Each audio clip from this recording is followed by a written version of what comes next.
You've seen the ads, the slick videos. Someone a few years younger than you, smiling in a high-rise apartment, laptop open, charts on the screen. Or maybe they're on a beach in Thailand.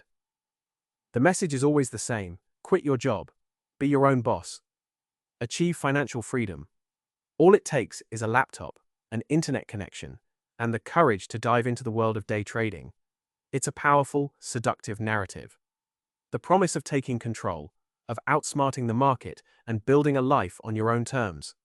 But what if that narrative is missing a few key chapters? What if the reality is less about sun-drenched beaches and more about a brutal, high-stakes battlefield where the vast majority of participants are destined to fail? Because when you peel back the marketing and look at the data, the picture changes dramatically. Let's start with the numbers, because they don't lie. According to the Financial Industry Regulatory Authority, or FINRA, 72% of day traders lost money in 2020. Other academic studies paint an even grimmer picture, suggesting that 80 to 90% lose money over time, and for those who stick with it. One study found that a staggering 97% of persistent day traders, people who traded for over 300 days, ended up losing money. The attrition rate is brutal. A full 40% of people who try day trading quit within the very first month. Only 13% are still at it after 3 years. So, the first, most critical reality of day trading is this: almost everyone who tries it fails. The question is why? Is it just bad luck? Or is the game itself structured in a way that makes winning nearly impossible for the average person? The first and biggest hurdle isn't the market. It's you. It's the human brain, which is wired for survival on the savannah, not for the split-second high-pressure decisions of electronic trading. Every trader, no matter how experienced, fights a constant war against their own psychology.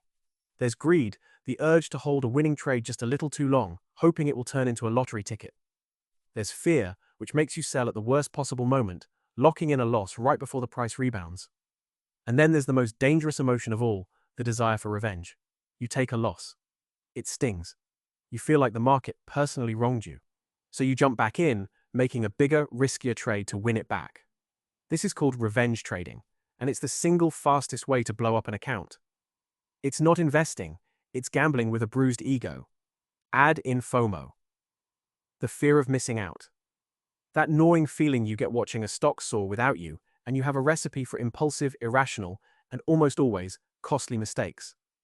The constant stress, the screen time, the emotional roller coaster, it leads to anxiety, sleep disturbances, and for some, a genuine destructive addiction. But let's say you manage to conquer your own mind. You're a Zen master of the markets. You still have to overcome the house edge. See, day trading isn't free. Every single trade you make comes with costs. There are commissions, though many brokers now offer zero-commission trades. There are spreads. The tiny difference between the buying and selling price, which is a profit for the market maker on every transaction. And there's slippage, where the price you get is slightly worse than the price you clicked, because the market moved in the milliseconds it took to execute your order. Each one of these is a tiny cut. But when you're making dozens, even hundreds of trades a week, it's death by 1,000 cuts. These costs mean you don't just have to be right. You have to be right by enough of a margin to cover all these fees and still have a profit left over. And who are you trading against? It's not just other people sitting at home. You are a retail trader, and you are competing in an arena dominated by titans. You are up against institutional investors with teams of PhDs, and more terrifyingly, high-frequency trading firms, or HFTs. These firms use supercomputers and sophisticated algorithms to execute trades in microseconds. That's millionths of a second. They place their servers in the same buildings as the stock exchange servers, just to shave a few nanoseconds off their execution time. This is a speed advantage you can never, ever match. They engage in strategies like latency arbitrage, profiting from tiny price discrepancies that exist for only a fraction of a second, often at the expense of slower traders. The liquidity they seem to provide can be ghost liquidity. Huge orders that appear and disappear in milliseconds, baiting slower traders into making a move. You're not just playing the same game, you're playing a fundamentally different one. For years, there was a specific rule in the United States designed to act as a kind of guardrail. It was called the Pattern Day Trader Rule, or PDT. It stated that if you made 4 or more day trades within a 5-day period in a margin account, you had to maintain a minimum balance of £25,000. For many, This was a significant barrier to entry, a financial gatekeeper. But that gate is now gone. As of June 2026, the PDT rule and the £25,000 minimum have been eliminated. In its place, brokerages will set their own risk-based, intraday buying power limits. On the surface, this sounds like a win for the little guy. It democratizes access. But it also raises a critical question.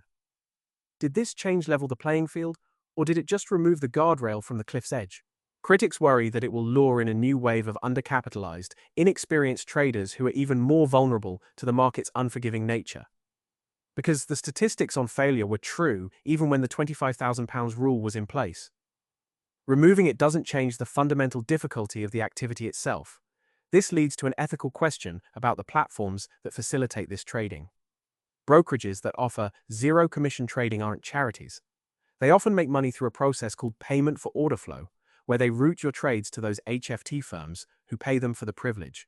The more you trade, the more they make. This creates an incentive to encourage high-frequency activity. We see this in the very design of some apps. The gamification, the confetti that explodes after a trade, the push notifications. These are tools designed to create a dopamine loop, to keep you engaged and active, which may not always align with your financial well-being. They have a responsibility to be brutally honest about the risks, to present a balanced picture, and to avoid marketing that sells an unrealistic dream. So, is anyone actually making money? Yes, a tiny fraction. That 1 to 3%. What sets them apart? It isn't a secret indicator or a magic algorithm. It's a fundamental shift in mindset. They don't treat it like a game or a hobby. They treat it like a business. A very demanding, full-time business. They have a rigidly defined trading plan with specific rules for entry, exit, and most importantly, risk management.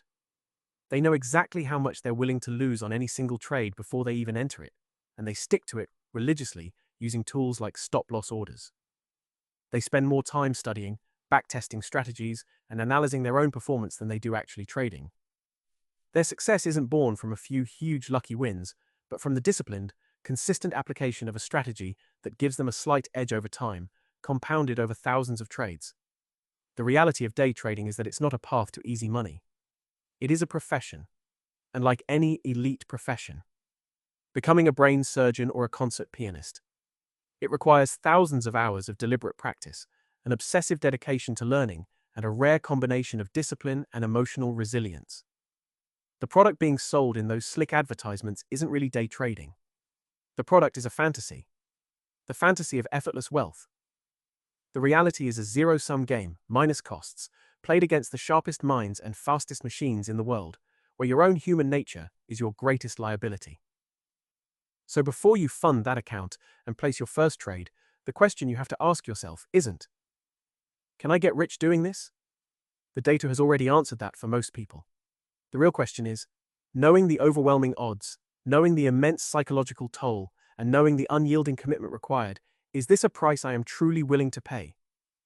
If you want to take the first steps of financial control, subscribe to The Money Mad and learn how real wealth is created. Stay smart, stay mad, and I will see you in the next one.